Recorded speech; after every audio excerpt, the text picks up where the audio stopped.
ആയാലും നമ്മളെ കണ്ടിട്ട്. എൻ്റെ കമൻറ്റിൽ വന്നിട്ടേ ഒരാളിങ്ങനെ ചോദിച്ചു ഈ നാർസിസ്റ്റ് പേഴ്സണെ തിരിച്ചറിയാൻ എന്താ വേറെ വഴികളുള്ളതെന്നൊക്കെ.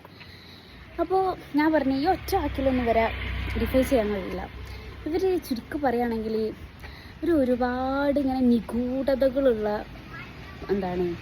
ഒരു വ്യക്തിത്വങ്ങളാണ്. ഇവരിൽ കുറേ പഠിക്കാണ്ട്, അതുകൊണ്ട് ഒറ്റ വാക്കിലൊന്നും വരെ ഒതുക്കാൻ പറ്റില്ല.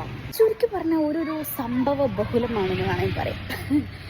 അപ്പോൾ എനിക്ക് എൻ്റെ ലൈഫിൽ ഞാനിപ്പം ഓരോന്ന് കേട്ടിട്ടൊന്നുമല്ല കേട്ടോ പറയുന്നത്, എനിക്ക് എൻ്റെ ലൈഫിലുള്ള ഒരു അനുഭവമാണ് ഞാൻ പറയുന്നത്.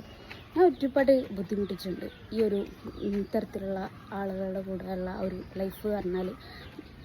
ഞാൻ കുറേ ബുദ്ധിമുട്ടിച്ചിട്ടുണ്ട്. അപ്പം എനിക്കതിൽ ഏറ്റവും ഒരുപാട് കാര്യങ്ങളുണ്ട്. അതിൽ എസ്പെഷ്യലി എനിക്ക് എടുത്ത് പറയേണ്ട ഒരു കാര്യം എന്ന് പറയുകയാണെങ്കിൽ നമുക്കൊരു ഹാപ്പി മൊമെൻറ്റ് അതവർ തരില്ല. ലൈഫിൽ ഉദാഹരണം പറയുകയാണെങ്കിൽ നല്ല നല്ല നിമിഷങ്ങളൊക്കെ ഉണ്ടാവില്ലേ, ആ നിമിഷങ്ങളൊക്കെ ഇവരെന്താക്കുമെന്ന് അറിയോ, ഇവർ അങ്ങ് ഒന്നും അല്ലാണ്ടാക്കി കളയും ഒറ്റ സെക്കൻഡ് കൊണ്ട്. ചിലപ്പോൾ അതിൻ്റെ കുറച്ച് ദിവസം മുന്നേ വരെ ഒരു കുഴപ്പമുണ്ടാവില്ല, നല്ല രീതിയിലൊക്കെ ആയിരിക്കും മുന്നോട്ട് പോകുക. പക്ഷേ ആ ഒരു ടൈം ആകുമ്പോഴേക്കും ഇവരെന്താക്കും അറിയോ, എന്തെങ്കിലും ഒരു പ്രശ്നം ഇവരായിട്ട് തന്നെ ക്രിയേറ്റ് ചെയ്യും.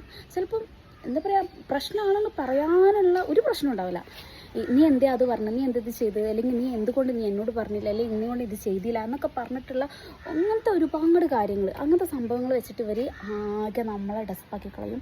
എന്നിട്ട് ഇവർ നമ്മളെ അങ്ങോട്ട് ഇങ്ങോട്ട് കുറ്റം പറഞ്ഞിട്ട് ആ ഒരു ദിവസം അങ്ങ് കളയും. അതായത് ഇപ്പോൾ നമുക്ക് വല്ല പെരുന്നാളോ ഓണോ വിഷു അങ്ങനെ എന്ത് ഫംഗ്ഷൻ ആവട്ടെ, എന്ത് വന്നാലും നമ്മുടെ ബർത്ത്ഡേ അതുപോലെ എന്തെങ്കിലും സ്പെഷ്യൽ ഡേയ്സ് ഒക്കെ ഉണ്ടാവില്ലേ, അതൊക്കെ വന്നാൽ ഇവർ നമ്മളെ ഇല്ലാണ്ടാക്കി. നമുക്ക് ഒരു ഹാപ്പി മൊമെൻറ്റ് പോലും, നമ്മൾ സന്തോഷിക്കുന്ന ഒരു മൊമെൻറ്റ്സ് പോലും അവർ നമുക്ക് നൽകൂ എന്നുള്ളത് സത്യമാണ്. എനിക്കത് ഒരുപാട് ഫീൽ ചെയ്തിട്ടുള്ള കാര്യമാണ്. അത് ഈ നാർസിസ്റ്റിക് പേഴ്സൻ്റെ ഒരു എടുത്തു പറയേണ്ട ഒരു ക്യാരക്ടർ എന്നാണ് ഞാൻ പറയുന്നത്. അപ്പം അവർ മാക്സിമം എൻജോയ് ചെയ്യുന്നത് എന്താണ്, നമ്മുടെ സന്തോഷങ്ങൾ കെടുത്തുമ്പോൾ നമുക്കുള്ള ആ ഒരു ഇറിറ്റേഷൻ ഇല്ലേ, അത് അവർക്ക് ഭയങ്കര എൻജോയ്മെൻറ്റാണ്. അവരത് മാക്സിമം എൻജോയ് ചെയ്തുകൊണ്ടിരിക്കും. പക്ഷേ ഇവിടെ നമുക്ക് ചെയ്യേണ്ടത് എന്താ വെച്ചാൽ, ആദ്യം നമുക്കറിയില്ല. അപ്പോൾ നമ്മളെന്ത് ചെയ്യും, ഇത് നമ്മൾ സാഡാവും, നമ്മൾ ഡിപ്രഷനാവും.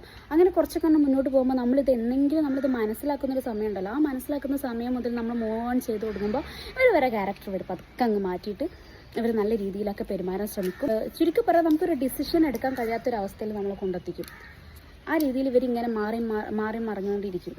അപ്പോൾ എനിക്ക് പറയാനുള്ളത്, ഈ നാർസിസ്റ്റിക് പേഴ്സൻ്റെ നാർസിസ്റ്റിക് ആയിട്ടുള്ള ഒരു പേഴ്സൻ്റെ ഏറ്റവും ഇമ്പോർട്ടൻ്റ് ആയിട്ടുള്ള ഒരു സ്വഭാവ ഗുണമാണ് ഇതുപോലുള്ള മറ്റുള്ളവരുടെ നല്ല നല്ല നിമിഷങ്ങൾ, നല്ല നല്ല ദിവസങ്ങൾ, ഫങ്ഷൻ, സെലിബ്രേഷൻ, അങ്ങനെ എല്ലാ സംഭവങ്ങളും നശിപ്പിക്കുക എന്നുള്ളത്.